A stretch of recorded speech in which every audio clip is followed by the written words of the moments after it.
Hey y'all, I'm back with another review. I have Mrs. Khadidra Brown once again with her chicken fettuccine Alfredo Southern Kitchen seasoned diced grilled chicken breast with fettuccine noodles and Alfredo sauce. Let's check the sodium. The sodium level is 1300.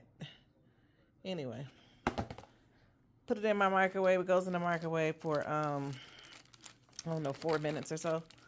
Put it in there. This is what it looks like when it comes out.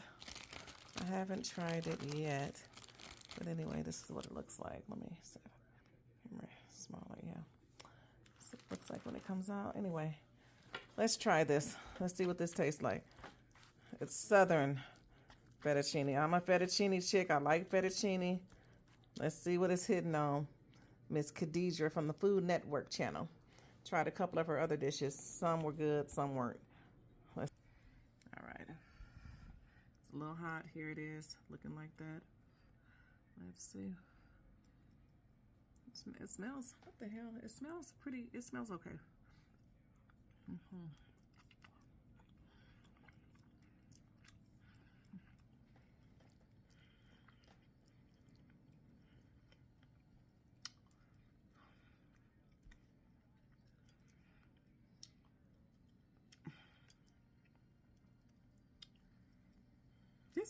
This is chicken noodle soup. Anyway, I holla.